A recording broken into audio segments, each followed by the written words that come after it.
Saya tuh mungkin kalau kita bisa menyebut dulu berandal gitu ya, begundal gitu kalau orang sini bilang itu. Jadi dulu waktu masih zaman berandal itu ya masih kerja biasa, jadi apa namanya, jadi pegawai di media.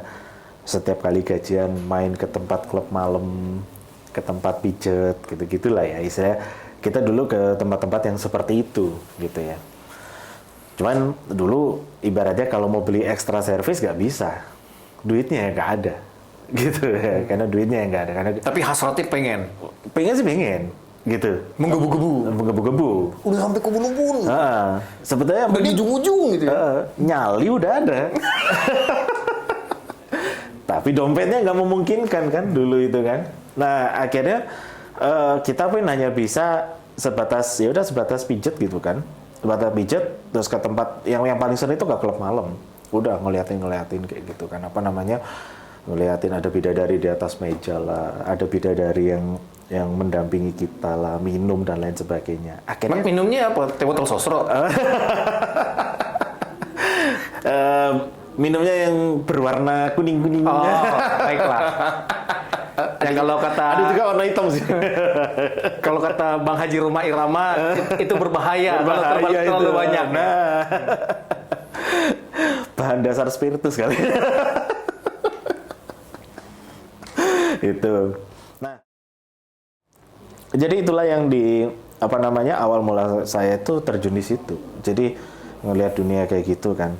Terus lama-lama itu jadi tanda tanya besar gitu kan.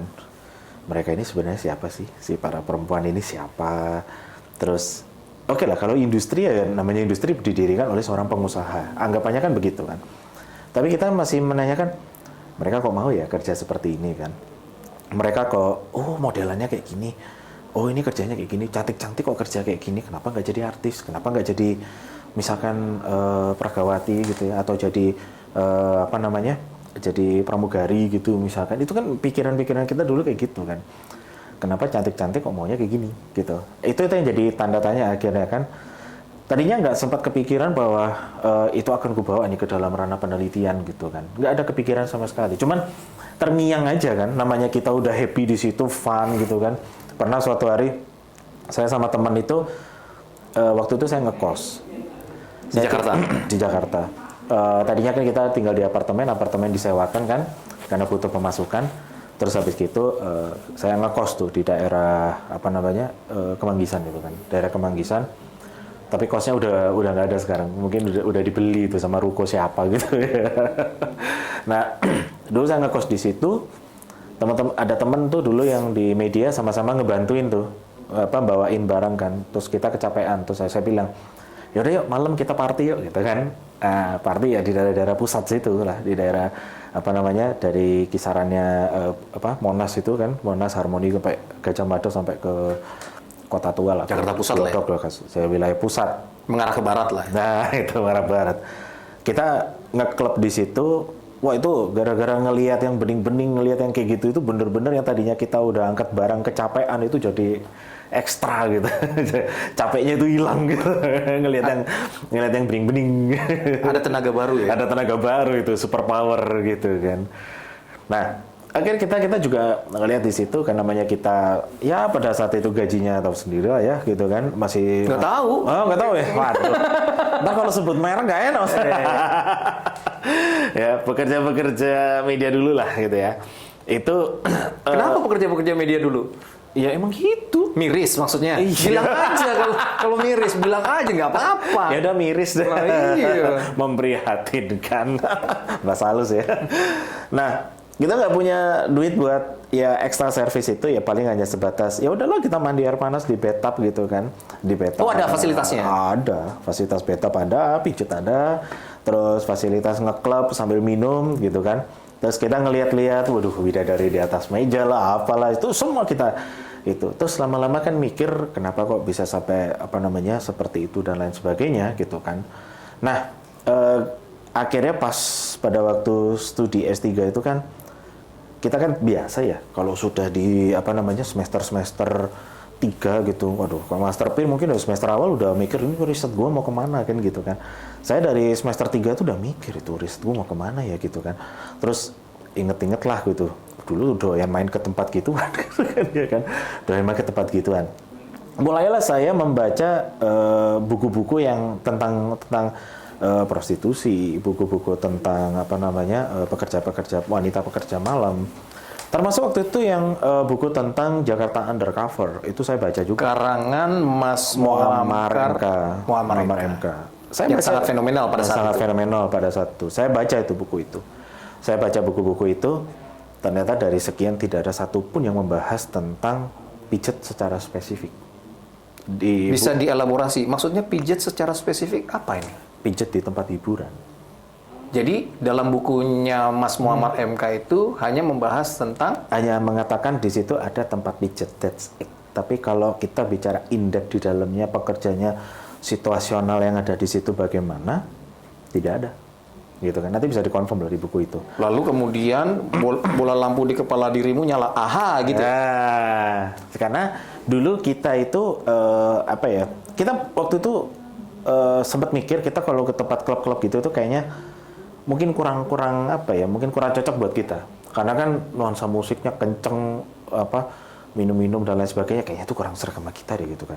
Aku kalau lebih happy ke tempat klub malam, masuk sauna gitu kan ya, masuk sauna ruangan gitu, anggap aja ini sauna terus panas uap gitu. Udah gitu ditemenin itu lagi ya, bidadari cantik lagi gitu di sauna hot kayak gitu. Waduh, ini udah hot tambah hot lagi kan.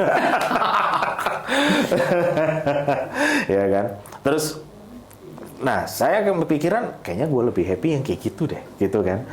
Akhirnya kita tuh lebih sering yang ke tempat pijet-pijet gitu. Tapi kalau kita extra service itu bukan nggak mau ya. Ini bukan, ini saya tidak munafik, bukan tidak mau, tidak ada duitnya. Masalahnya pada problemnya itu doang.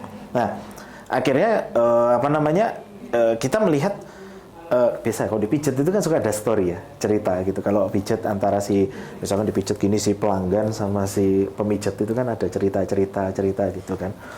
Saya tuh karena sering pijet, jadi mengumpulkan banyak cerita dari para pemijat-pemijat itu Atau terapis. Yang adalah yang mereka adalah perempuan-perempuan cantik tadi. Betul. Dan itu mereka Bukan laki-laki kan? bukan laki-laki. Enggak, ini harus dibikin clear dulu gitu loh. Nggak nemu soalnya laki. Nah, Mendapatkan cerita dari mereka. Iya, dan saya mengumpulkan banyak cerita dari situ. Ya, kalau ketimbang pelaku prostitusi sendiri, kayaknya story yang ini nih lebih beraneka ragam, gitu kan. Sampai akhirnya saya menemukan ada cerita unik gitu ya dari si beberapa pemijat-pemijat ini, gitu kan. Wah, ini bisa nih jadi cerita, gitu kan. Bisa jadi story. Tadinya mikir hanya story kayak buku cerita novel, apa cerpen atau apa novel gitu ya. Oh, jadi pada saat itu kalau boleh aku potong, mohon maaf. Ya. Sudah terpikir, wah, ini ada story, ada cerita, ada yang menarik. Sudah ada proyeksi dalam otak pada saat terpikir saat itu.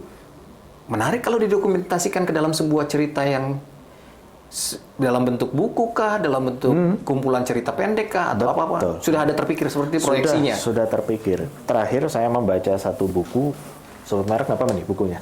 Boleh dong, bebas saja. Judul buku saya nggak begitu, saya lupa secara lengkap ya, tapi bukunya itu bercerita tentang praktek prostitusi yang ada di Jawa Timur. Bukunya dari Profesor Bagong Suyanto. Sekarang yang ya kalau sekarang ini saat ini itu menjabat sebagai dekan FISIP di Unair. Kebetulan saya kenal sama beliau dan saya juga Beliau nggak kenal sama kenal. Oh, kenal. Jadi narsum juga loh saya. Terima kasih kepada Prof. Bagong. Prof Bagong ya. Prof udah lama ketemu. Ya, sama Prof Bagong Suyanto. Mungkin Mas juga tahu lah ya nama itu. Iya, masalahnya Prof. Bagong nggak kenal saya. Iya. Saya kenal Prof Bagong, pernah juga bimbingan sama beliau itu waktu disertasi juga. Dan saya membaca buku beliau itu ada 2. Yang pertama buku tentang prostitution. Yang kedua itu tentang apa namanya ya sekolahan apa istilahnya ayam kampus ya. Nah, beliau pernah menulis tentang ayam kampus, tapi pernah menulis tentang prostitusi gitu kan. Tapi setelah saya baca yang ada di buku itu, kok makin lama saya melihat kayaknya fenomena sekarang berbeda dengan yang dulu. Oke. Mungkin ini riset sudah lebih lama ya, jadi pasti dinamikanya pasti berbeda. Dinamika sekarang ini kayaknya belum terceritakan deh. Itu pertama yang saya pikirkan. Yang kedua, tidak ada yang secara spesifik, secara khusus membahas terapis pijat yang ada di tempat hiburan. Itu hampir nggak ada. Gitu. Saya sudah melihat waktu itu beberapa jurnal-jurnal yang ya saya pakai akun-akun kampus untuk mengakses ProQuest. Scopus belum kenal itu zaman segitu. Belum kenal yang namanya Scopus, apalagi Q1, Q2 gitu nggak kenal. Dulu masih ProQuest lah ya kita kenal kan. ProQuest, ternyata betul, terapis pijat itu kebanyakan dibahas dari sisi kesehatan, bidang-bidang kesehatan, terutama fisioterapi.